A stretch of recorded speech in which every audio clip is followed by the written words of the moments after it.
देखिए, हमारे देश में आरक्षण आजादी के बाद से ही एक महत्वपूर्ण और विवादास्पद मुद्दा रहा है, जिस पर अब तक राजनीति होती आई है। हमारे देश में यह आरक्षण राज्य और केंद्रीय सरकारों द्वारा सरकारी नौकरियों और शैक्षिक संस्थानों में दिया जाता है। चलो, आरक्षण की बात यहां तक तो कुछ समझ में आती है, लेकिन अब हमारे देश की कुछ राज्य सरकारें अपने स्थानीय लोगों के लिए प्राइवेट सेक्टर में भी आरक्षण लाने की कोशिश कर रही हैं। हाल ही में कर्नाटक सरकार ने एक बिल पास किया है, जिसका नाम है Karnataka state employment of local candidates in industries, factories and other establishments bill. इस बिल को लेकर काफी विवाद हो रहा है। फिलहाल इस बिल को रोक दिया गया है, लेकिन विपक्ष जोर शोर से कह रहा है कि यह बिल असंवैधानिक है।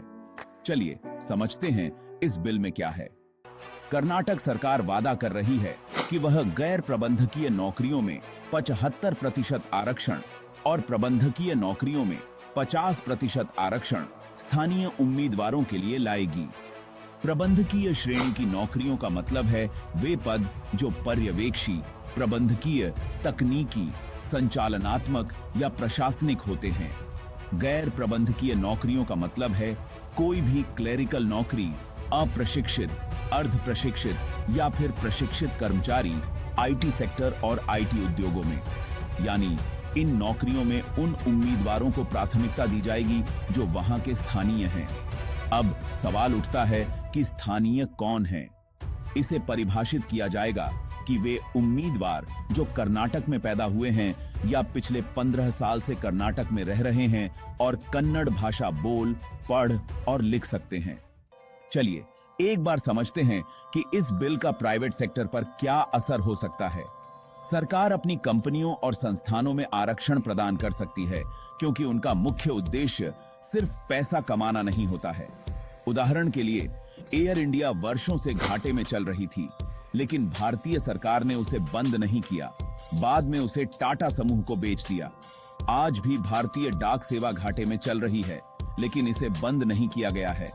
वहीं दूसरी तरफ अगर आप किसी प्राइवेट सेक्टर की कंपनी पर नजर डालें तो एक प्राइवेट कंपनी को चलाने के लिए निवेशकों की जरूरत होती है, और निवेशक अपना पैसा एक कंपनी में तभी लगाएंगे जब उन्हें वहां प्रॉफिट की गुंजाइश नजर आए। इसका मतलब सीधा सा है कि प्राइवेट कंपनी को अपने निवेशकों को प्रॉफिट देना ही होगा, नहीं तो वह या तो दिवालिया हो जाएगी या फिर बंद हो जाएगी। किसी भी प्राइवेट कंपनी को प्रॉफिट अर्न करने के लिए सबसे बड़ा रिसोर्स उसकी वर्कफोर्स होती है।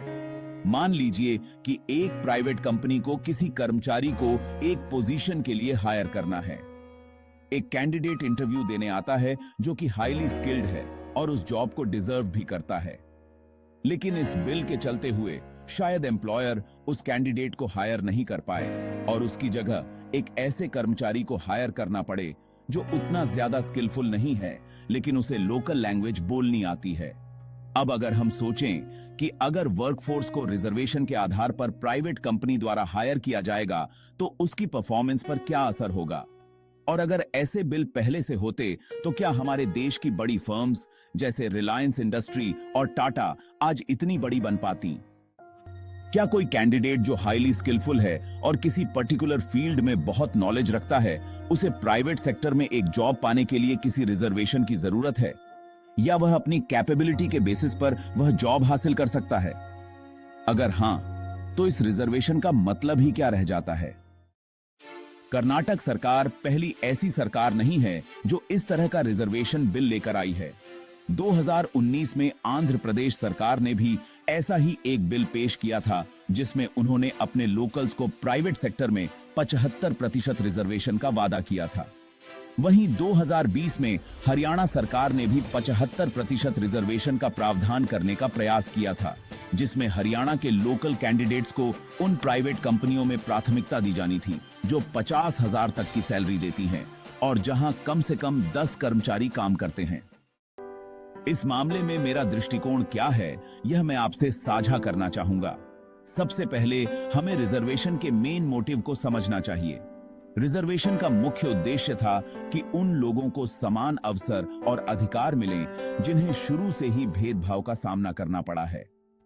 लेकिन यदि हम प्राइवेट सेक्टर में भी लोकल्स के आधार पर रिजर्वेशन लाते हैं तो क्या इससे भेदभाव बढ़ेगा या घटेगा? यदि यह सब सही है तो ब्रेन ड्रेन भी सही है। यानी वे लोग जिन्हें हम शुरू से ही आलोचना का सामना करते हैं, जो हमारे देश में पैदा होते हैं, यहाँ पढ़ाई करते हैं, हमारे रिसोर्सेज का उपयोग करते हैं, लेकिन जब वे किसी पोजीशन पर पहुंच जाते हैं तो वे दूसरी कंट्रीज में सेटल हो जाते हैं और वहां के टैक्स पेयर बन जाते हैं। उन्हें आलोचना करना इस मामले में गलत होगा, क्योंकि हमारे देश में कुछ ही मेट्रो सिटीज हैं और उन मेट्रो सिटीज में भी यदि आप जॉब हब्स और आईटी हब्स देखने जाएंगे तो गिने चुने ही नाम हमारे दिमाग में आते हैं, जैसे गुरुग्राम, नोएडा, पुणे, बेंगलोर, चेन्नई। इसके अलावा शायद ही आपके दिमाग में कोई और नाम आए। 2022 के डेटा के अनुसार हमारे देश में 10.76 मिलियन ग्रेजुएट्स थे और यह संख्या हर साल 2.5 मिलियन की दर से बढ़ती जा रही है।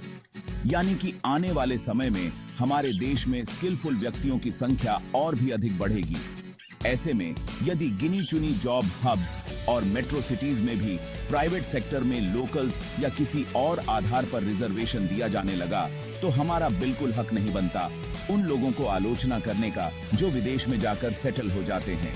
ऐसी और जानकारियों के लिए मेरा चैनल सब्सक्राइब जरूर करें। धन्यवाद।